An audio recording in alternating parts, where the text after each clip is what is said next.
Baik, Bapak Ibu yang dimuliakan Allah Subhanahu wa taala, di awal saya ingin mengajak khususnya diri saya pribadi dan umumnya buat kita semua, kita bisa melihat surat Al-A'raf ayat 1 sampai ke 22. Tetapi fokus saya di situ adalah surat Al-A'raf dari mulai ayat 11 sampai ayat ke 22. Nah, di situ dijelaskan bagaimana ketika Allah Subhanahu wa taala menciptakan Nabi Adam alaihissalam. Kemudian setelah itu diciptakan Siti Hawa. Kemudian keduanya berada di dalam surga. Kemudian Allah Subhanahu wa taala memerintahkan kepada para malaikat termasuk kepada iblis untuk sujud kepada Nabi Adam alaihissalam. Tetapi saat itu iblis menolak untuk sujud karena dia sombong, dia merasa lebih hebat, dia merasa lebih mulia daripada Adam alaihissalam yang diciptakan dari tanah. Sedangkan iblis diciptakan dari api. Sampai pada akhirnya iblis diusir dari surga karena tidak mau sujud kepada Nabi Adam alaihissalam. Tapi saat itu iblis langsung memohon tenggang waktu kepada Allah Subhanahu wa taala supaya usianya dipanjangkan, dan di hadapan Allah saat itu iblis mengatakan, saya akan menggoda manusia dari depan, dari belakang, dari kanan, kiri, atas, bawah, supaya manusia juga banyak menemani iblis di neraka. Dan Allah mengabulkan permohonan dari iblis saat itu. Dan mulailah iblis melakukan misinya, yaitu menggoda manusia. Dan singkat cerita, kita tahu ceritanya bahwa ada sebuah pohon yang tidak boleh didekati oleh Nabi Adam alaihissalam dan istrinya. Tapi kemudian iblis membujuk, merayu, sehingga akhirnya Nabi Adam alaihissalam dan istrinya tergoda, tertipu daya, sehingga akhirnya mendekati pohon yang itu dilarang oleh Allah Subhanahu wa taala. Sehingga ketika mendekati pohon itu, maka terbukalah auratnya. Gara-gara melanggar apa yang dilarang oleh Allah Subhanahu wa taala, Nabi Adam alaihissalam dan istrinya saat itu terbuka auratnya. Sehingga disebutkan terus menutupi tubuhnya itu dengan dedaunan yang ada saat itu. Ya. Artinya bahwa ternyata hal utama yang menyebabkan manusia ini mendapatkan aib di sisi Allah Subhanahu wa taala, yaitu terbuka auratnya. Maka sangat penting bagi kita hari ini, judulnya adalah kaitan dengan menutup aurat. Nanti secara kajian fikihnya seperti apa. Tetapi ketika saya bertanya kepada Bapak Ibu semua, ketika Bapak Ibu melihat di jalanan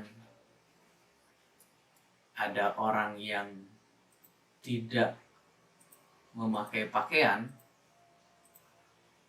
jawaban kita pasti mengatakan bahwa orang itu adalah orang gila. Atau misalkan bahasa lainnya adalah ketika ada manusia yang tidak memakai pakaian, atau bahasa ekstrimnya adalah ketika tidak menutup aurat, maka jawabannya hanya dua. Bisa jadi orang itu adalah orang gila atau binatang. karena binatang tidak memakai pakaian. Nah, untuk itu jemaah yang dimuliakan Allah Subhanahu wa taala, di kesempatan hari ini atau siang hari ini tema kita menutup aurat. Jadi kalau kita ketika berbicara apa sih pondasi bahwa kita sebagai seorang muslimah menutup aurat, sudah jelas. Tadi cerita bagaimana Nabi Adam alaihissalam dan istrinya dalam surat Al-A'raf. Kemudian secara logika saja kita akan mengatakan orang yang tidak memakai baju adalah orang gila. Tapi kenyataannya di keseharian kita tentu saja berbeda. Ada 5 daftar isi yang ingin saya sampaikan, mudah-mudahan nanti dipersingkat ya, karena durasi waktu kita juga terbatas ya. Kita mulai dari pengertian aurat. Bisa kita lihat oleh Bapak Ibu pengertian aurat. Ya, ada banyak sebenarnya definisi aurat itu. Saya mengambil dari 3 definisi. Yang pertama adalah Imam Syarbini mengatakan bahwa aurat ini bermakna al-nuqsan secara bahasa, artinya kekurangan, atau as-sayyi'u al-mustaqbihu. Jadi sesuatu yang tercela, qabih, sesuatu yang jelek, sesuatu yang hina. Disebut seperti itu karena menyebabkan celaan jika terlihat. Ini definisi yang pertama. Definisi yang kedua apa? Yakni sawatu al-insan wa kullu ma yustahya minhu. Jadi aurat adalah sesuatu yang menyebabkan yustahya minhu, yang menyebabkan manusia itu malu. Itu aurat. Kalau definisi yang pertama tadi sesuatu yang jelek, sesuatu yang menyebabkan manusia itu mendapatkan celaan. Nah, definisi yang ketiga ini bisa kita lihat dalam Syarah Sunan Ibnu Majah, dikatakan bahwa kullu, aurat itu adalah kullu ma yastahyi minhu yasu'u sahibuhu in yura minhu. Jadi setiap yang menyebabkan seseorang itu yastahyi, malu, dan membawa aib bagi pemiliknya, in yura, jika terlihat. Artinya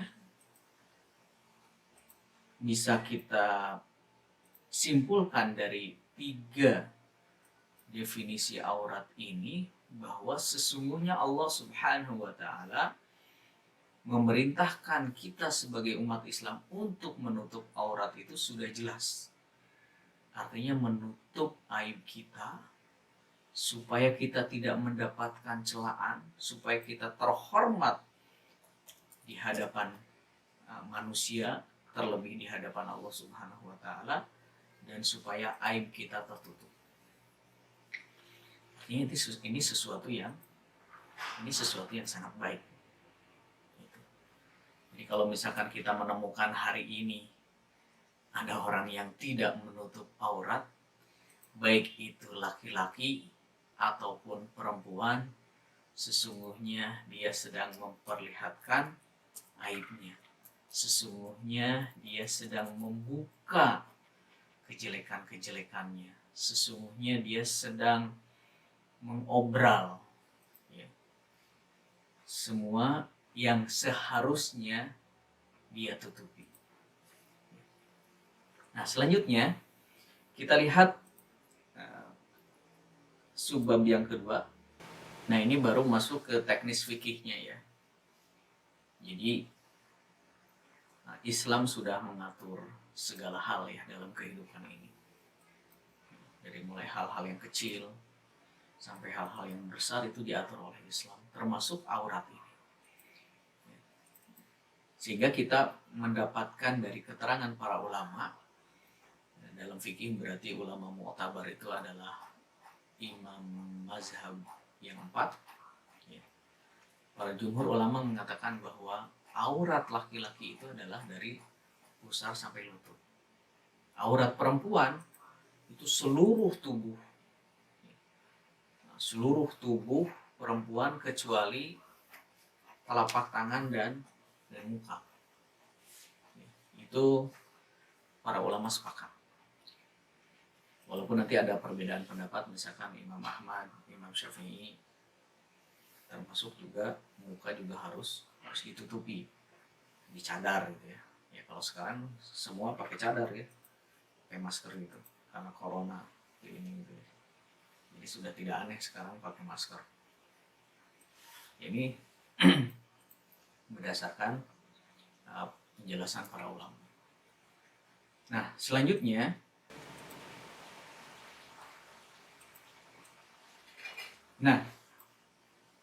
Bapak Ibu, ini di dalam surat An-Nur ya, ayat 31 menjelaskan kepada kita semua bagaimana aurat ini harus dijaga dan untuk apa atau tujuan aurat ini dijaga. Ya. Kemudian siapa saja yang boleh melihat aurat kita. Jadi ini sampai detil Al-Quran menjelaskan hal ini. Ini bisa nanti dibaca sendiri ya, yaitu surat An-Nur. Selanjutnya, kita sering mengenal dengan istilah mahram. Ya. Bukan muhrim ya. Kalau muhrim itu orang yang melaksanakan umroh pakai kain ihram gitu, itu muhrim. Tapi yang betul itu adalah mahram. Ya, berarti mahram itu adalah kita tidak boleh ya, memperlihatkan aurat kita, baik itu laki-laki ataupun perempuan, kecuali kepada mahramnya.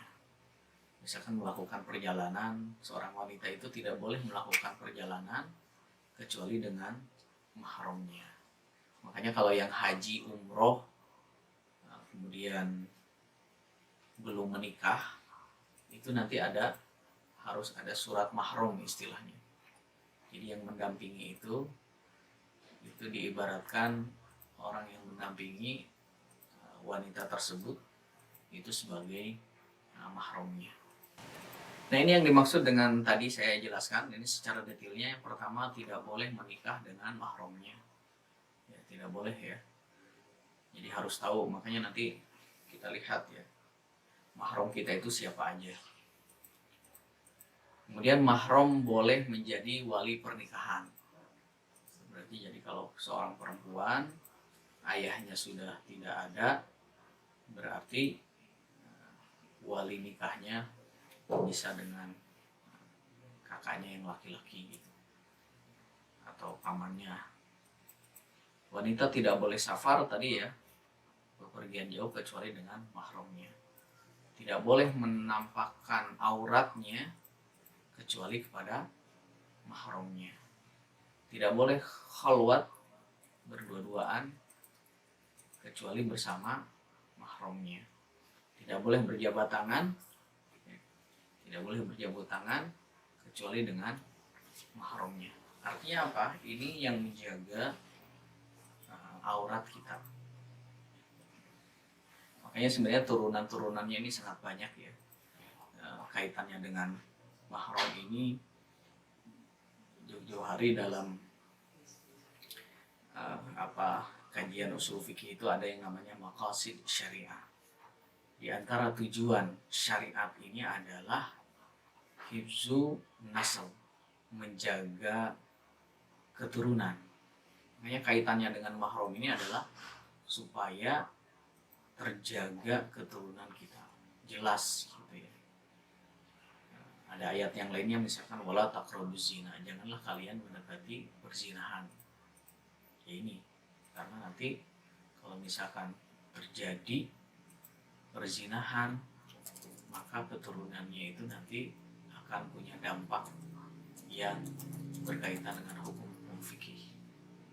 Misalkan diantaranya dia ketika lahir perempuan, maka bapaknya itu tidak bisa menjadi wali nikahnya. Misalkan kalau dia laki-laki, dia tidak bisa menjadi wali pernikahan terhadap adiknya yang perempuan. Seperti itu. Lanjut, kembali lagi ke mahram tadi. Nah, baru kita lihat siapa sih sebenarnya mahram kita. Kenapa? Karena ini kaitannya dengan menjaga aurat. Misalkan kalau perempuan itu kan tadi auratnya seluruh tubuh kecuali telapak tangan dan muka. Maka kalau ketemu dengan yang bukan mahramnya, auratnya tersebut harus ditutup. Nah, kalau ketemu dengan mahramnya, oke, tidak apa-apa, auratnya tidak ditutup. Kalau bersama mahramnya. Tapi kalau misalkan pergi keluar, gitu kan, otomatis auratnya harus tertutup. Kalau perempuan berarti kaos kaki. Banyak ya di antara kita juga yang belum memahami bahwa kaki perempuan ini adalah aurat. Sehingga ketika keluar rumah, orang yang bukan mahram kita melihat, ya, itu auratnya terbuka. Untuk mengetahui siapa sih sebenarnya mahram kita, ya, nanti kaitannya kan kalau salaman. Kalau sekarang kan memang dengan adanya corona, salaman kita tidak kena semua kayak gini gitu ya. Jadi semuanya bukan mahram gitu ya. Ya, ada 3 ya di dalam fikih secara umumnya. Yang pertama adalah mahram karena nasab atau keluarga kita. Berarti kalau berbicara keluarga, ke atas ayah, kakek, ke samping berarti paman, gitu ya. Paman, bibi itu ke samping. Ke bawah berarti anak, cucu, gitu ya. Kemudian mahram disebabkan persusuan. Ini yang kedua, mahram disebabkan persusuan. Kemudian yang ketiga adalah mahram disebabkan pernikahan. Nanti ada ibu mertua, bapak mertua. Ini kan mahram penyebab pernikahan. Mahram karena nasab ini ada 7. Atas ini. Oke, nah ini ya. Ini yang tadi saya sebutkan. Jadi mahram karena nasab itu ada 7. Dan ini disebutkan dalam surat An-Nur ayat 31. Ayatnya tadi sudah ditampilkan. Berarti ayah, ibu, ke atasnya kakek, nenek. Ke samping paman, bibi. Ya. Kemudian ke bawahnya lagi ada suami, ada istri, ada anak, ada cucu. Kemudian kalau ke samping berarti saudara. Ya. Ada saudara, termasuk juga keponakan. Jadi keponakan ini juga masuk pada mahram. Lanjut. Nah, mahram persusuan. Mahram persusuan itu berarti saudara yang menyusu. Misalkan, contoh, ya, anak saya yang pertama itu dulu ketika bayi, usia kalau tidak salah masih beberapa bulan, karena uminya sedang hamil lagi, kemudian air susunya tidak ada, akhirnya menyusulah bayi ini kepada teman istri saya yang sama juga sedang menyusui. Nah, ini yang dimaksud dengan mahram persusuan. Sehingga nanti antara anak saya dengan anaknya atau anak beliau itu tidak bisa menikah. Kenapa? Karena mahram persusuan. Ya, ini bisa dilihat dalam surat An-Nisa ayat 23, kemudian hadis Bukhari dan Muslim. Lanjut. Selanjutnya, nah ini mahram karena pernikahan. Ya, mahram karena pernikahan ini juga sama, karena ada 2 anggota keluarga, ya, mempelai laki-laki, mempelai perempuan menikah sehingga menjadi mahram. Sehingga nanti konsekuensi hukumnya adalah ada yang namanya ibu mertua, atau juga mungkin juga ada namanya ayah tiri atau ibu tiri gitu ya. Termasuk nanti ada menantu, ada anak tiri juga, misalkan dia menikah kan misalkan suami sebelumnya meninggal, otomatis dia menikah sudah punya anak, menikah lagi, nah itu berarti statusnya itu adalah anak tiri. Nah, ini juga mahram penyebab karena pernikahan. Nah, sehingga Bapak Ibu yang dimuliakan Allah Subhanahu wa taala, dari klasifikasi mahram-mahram yang tadi, baik itu mahram penyebabnya nasab, atau mahram penyebabnya persusuan, atau mahram penyebabnya pernikahan, maka ini harus kita ketahui. Nah, kaitannya dengan aurat bagaimana? Berarti ya, kalau dengan mahram kita itu diperbolehkan, ya. Diperbolehkan artinya aurat dilihat oleh mahram kita, apalagi suami istri. Ya, suami istri nggak ada sekat, ya. Ini ketika suami istri justru silahkan saling memperlihatkan auratnya, gitu. Itu sudah jelas. Jadi jangan kebalikannya, gitu ya. Ketika keluar malah memperlihatkan aurat, ketika di rumah malah menutup aurat. Nah, itu kebalikannya. Ketika bertamu juga sama, berarti kan harus menutup aurat. Nah, nanti kan kaitannya kalau misalkan Idul Fitri, Lebaran. Nah, ketika salaman kan harus tahu dulu nih, ini siapa yang kita temui, gitu. Apakah mahram kita atau bukan? Kalau bukan mahram kita berarti kita jangan kena, gitu, jangan nempel salamannya, cukup jauh aja seperti ini, gitu. Itu kalau dalam kondisi normal. Kalau sekarang kan corona memang jauh semua, gitu, salamannya. Tapi ini kalau dalam kondisi normal, kita harus tahu siapa sih sebenarnya mahram kita. Kalau tidak tahu berarti tanya kepada bapak ibu kita, ya, tanya, Bu, Pak, ini siapa, gitu. Oh, itu bibi, ini paman, oh, ini keponakan, segala macam. Ya, karena mungkin jarang ketemu, kadang kita juga tidak tahu ya siapa sih sebenarnya mahram kita. Lanjut. Nah, ini yang paling penting, ya. Yang tadi juga penting dan ini juga penting, ya. Tujuan menutup aurat. Tadi sebagainya sudah saya sampaikan. Kenapa Islam ini ada syariat menutup aurat? Tidak sebagaimana disebutkan dalam agama-agama yang lain. Kenapa Islam ini harus menutup aurat? Kenapa misalkan perempuan ini harus ditutup seluruh anggota tubuhnya kecuali muka dan telapak tangan? Ya, jadi menutup aurat ini hanya ada dalam agama Islam. Sangat detail. Tadi kita sudah berbicara tentang mahram. Bagaimana aurat kita, ya, diperbolehkan dilihat oleh mahram, gitu. Tapi kalau bukan mahram berarti tidak boleh melihat aurat kita, gitu. Nah, ini diantara tujuannya sangat banyak sebenarnya. Ini diantaranya ada 10. Yang pertama, menghindari diri dari dosa akibat mengumbar aurat. Berarti kalau memperlihatkan aurat itu dosa, sudah jelas. Tadi penyebab Nabi Adam alaihissalam dan Siti Hawa ini terbuka auratnya. Yang kedua, menghindari fitnah, tuduhan dan pandangan negatif.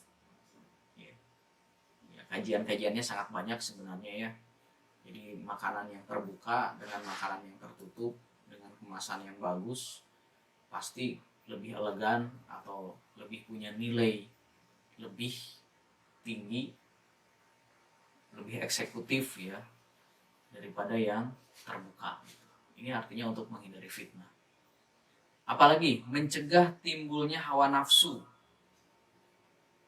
lawan jenis maupun sesama jenis.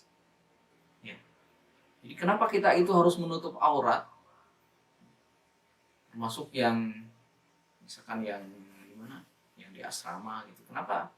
Walaupun sama-sama laki-laki tetap aurat ini harus dijaga, karena tadi ada bisikan-bisikan setan, ada bisikan-bisikan godaan-godaan iblis untuk menjerumuskan manusia. Di antara salah satu pintunya adalah dengan terbukanya aurat ini. Jadi kejadian-kejadian misalkan pemerkosaan, pelecehan seksual, kemudian adanya penganiayaan, itu diantara salah satu penyebab utamanya adalah terbukanya aurat. Membuka aurat, mengumbar aurat. Maka aurat ini, menutup aurat ini maksudnya mencegah timbulnya hawa nafsu lawan jenis maupun sesama jenis. Yang keempat, menunjukkan diri sebagai bahwa kita adalah manusia mulia. Jadi kalau yang mengumbar aurat itu kesannya sudah negatif, murahan, tidak dibungkus dengan baik, dan padahal itu adalah aib, padahal itu adalah celak. Maka harusnya dibungkus. Ini dibuka, ini diperlihatkan seenaknya saja, sehingga pasti persepsinya adalah negatif, persepsinya adalah murahan. Selanjutnya adalah melindungi tubuh dari dan kulit dari lingkungan. Ya, sudah jelas ya bahwa fungsi pakaian bagi kita itu adalah menutup aurat dan sebagai perhiasan. Artinya kita gagah ketika menutup aurat kita. Selanjutnya adalah mencegah rasa cemburu pasangan kita. Ini hati-hati ya. Jadi kenapa misalkan Imam Ahmad punya pendapat bahwa wanita ini seluruhnya harus ditutup kecuali mata saja, di cadar-cadar ini, karena bisa jadi ada tipe-tipe suami yang pencemburu. Maka istrinya itu tidak boleh dilihat oleh siapapun kecuali oleh dirinya. Nah, ini juga fungsinya adalah mencegah rasa cemburu pasangan kita, mencegah terkena penyakit dan gangguan kesehatan. Ya, misalnya tertutup karena sinar matahari segala macam, itu juga sama. Memberikan sesuatu yang spesial bagi istri atau suami kita, bahwa aurat kita itu hanya boleh dilihat oleh, misalkan kalau saya suami berarti hanya boleh dilihat oleh istri. Kalau misalkan istri berarti hanya boleh dilihat oleh suami, artinya spesial. Tapi kalau misalkan yang auratnya diumbar, siapapun bisa melihat. Dari mulai orang yang jahat, orang yang jelalatan, mata buaya, dan tipe-tipe orang yang bejat itu bisa melihat aurat wanita tersebut. Itu tentu saja secara logika manusia yang akalnya masih sehat akan setuju bahwa wanita-wanita yang mengumbar aurat itu adalah wanita-wanita yang tidak memiliki rasa malu. Melindungi diri dari tindak kejahatan tadi ya. Jadi mayoritas terjadinya pemerkosaan, penganiayaan, penindasan terhadap seorang wanita ataupun terhadap seorang laki-laki kalau di zaman sekarang ini adalah karena mengumbar aurat. Dan yang terakhir, menutupi aib rahasia yang ada pada diri kita. Itu aib. Tidak boleh dibuka, harus ditutup. Jadi ketika dibuka berarti kita memperlihatkan aib kita. Nah, terus yang selanjutnya, nah ini ya, ini kaitannya masalah kontemporer. Terakhir, ini slide saya terakhir ya. Masalah kontemporer adalah kaitannya dengan aurat ini. Ustadz, bagaimana misalkan kalau seorang wanita yang hamil kemudian memeriksakan kandungannya tetapi dokternya laki-laki, atau misalkan melahirkan karena harus dioperasi gitu, atau harus disesar, itu dokternya rata-rata laki-laki. Secara prinsip dasarnya adalah tetap selama itu bukan mahram, tadi sudah dijelaskan kaitannya mahram, itu tidak boleh. Haram hukumnya kita menyentuh kulit ya, yang bukan mahram kita. Bahkan ditusuk oleh besi yang sangat panas, itu lebih baik daripada kita menyentuh yang bukan mahram kita. Itu sudah jelas hadisnya. Tetapi kalau dalam kondisi-kondisi tertentu, diantaranya kondisi-kondisi ketika misalkan memeriksakan kehamilan atau kondisi-kondisi mau melahirkan dan tidak ada dokter kandungan perempuan, maka itu diperbolehkan dengan syarat memang sesuai dengan kebutuhan profesinya, terjaga akhlaknya gitu ya, sopan santunnya, dan yang paling utama disyaratkan juga harus ditemani oleh mahramnya.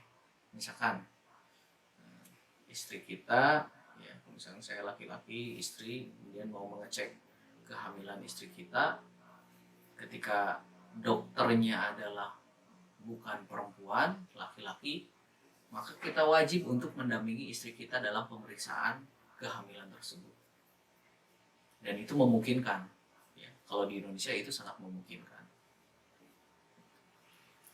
Atau ketika melahirkan, dokter kandungannya adalah laki-laki. Nah itu kita sebagai suami itu wajib mendampingi istri kita, menemani istri kita melahirkan. Nah ini supaya menjaga tadi, tetap menjaga walaupun dalam kondisi darurat. Tapi hukum asalnya tetap tidak boleh. Kalau misalkan ada dokter perempuan atau bidan perempuan gitu ya, nah, kaitannya dengan pemeriksaan segala macam, itu lebih diprioritaskan. Jadi cari dulu ada nggak untuk periksa kandungan atau ketika melahirkan dokternya perempuan. Nah itu diutamakan. Nah kalau tidak ada, berarti itu masuk dalam kondisi yang kedua. Kondisi yang kedua itu diperbolehkan. Diperbolehkan tentu saja dengan syarat-syarat.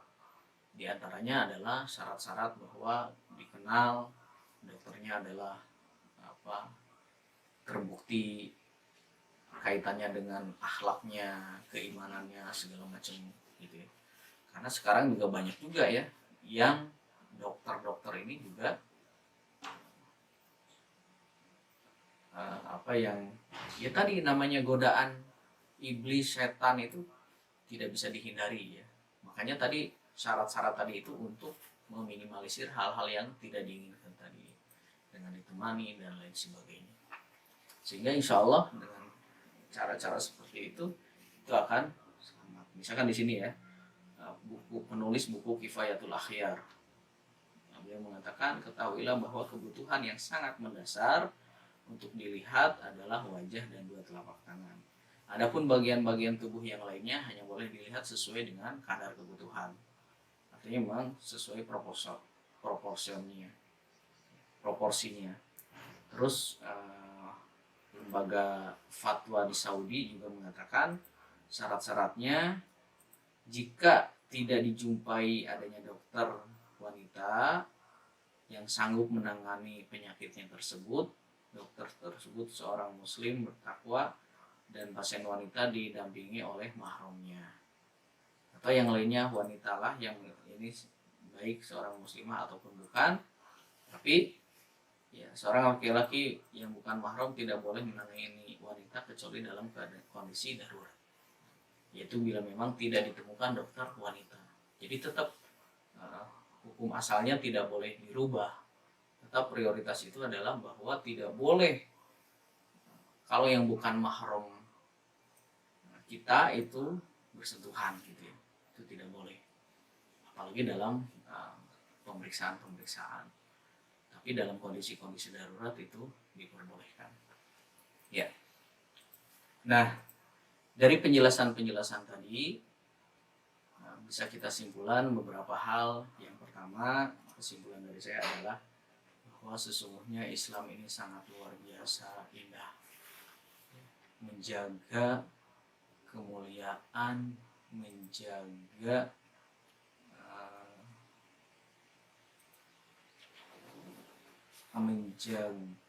kemuliaan, kemudian menjaga martabat ya, menjaga martabat kita sebagai manusia. Yang pertama, dengan adanya syariat menutup aurat. Kemudian yang kedua, dengan adanya syariat menutup aurat ini ternyata sangat banyak sekali hikmahnya, sangat banyak sekali manfaatnya. Sebagaimana tadi sebagiannya sudah disampaikan. Jadi sesungguhnya syariat menutup aurat ini pada hakikatnya untuk melindungi kita dari berbagai hal-hal yang negatif dari berbagai hal-hal yang akan mencelakakan kita, berbuat jahat kepada kita. Nah, kemudian yang terakhir, yang ketiga adalah bahwa ternyata di dalam Islam ini kaitannya dengan menutup aurat ini ada batasan-batasannya. Di antaranya ada istilah mahram, di antaranya ada dalam kondisi-kondisi darurat, ya sebagaimana tadi sudah dijelaskan.